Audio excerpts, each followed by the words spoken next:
Now, there's also an interesting piece of data, Will, that I'm beginning to observe now, particularly with Alberta, because to my surprise and counter my expectations, Alberta had a higher number of vaccinated healthcare workers and supporters of the mandate who thought that, sort of by implication, if you don't support a mandate, you're not fit to be a healthcare worker.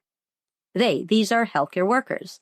So thankfully, we managed to capture their voices. But what I found that was very interesting, and they were, so there you could say, well, and many vaccinated healthcare workers we found in Ontario, perhaps because our recruitment was even more intentionally. I wanted to understand, how are these people thinking, right? So I reached kind of a broader, wider, and waited longer, etc.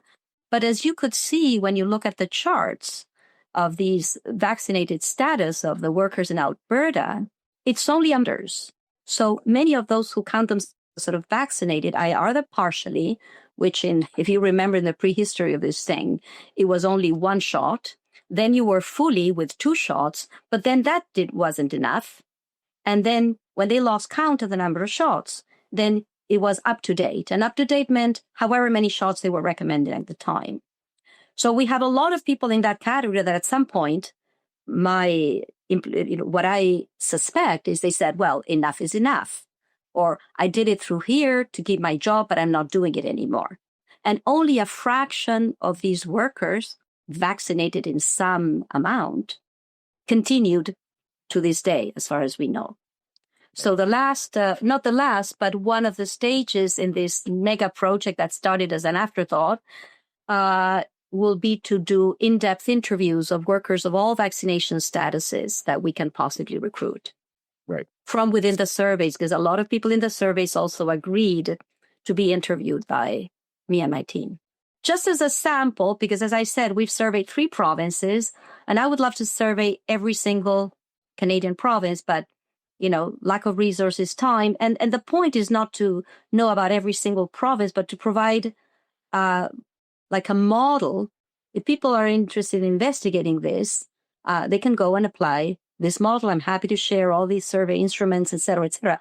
Now, I frankly think that we don't need any more research. We just need a policy change, right? Or a political change. But that aside, so the purpose was to understand the purpose of our studies, all our studies, not just Ontario. I'm using this as an example, the perspectives of workers, healthcare workers on the front lines in their own terms, right? Not construed as vaccine hesitancy as a problem to be fixed. But what do you think? What was your experience?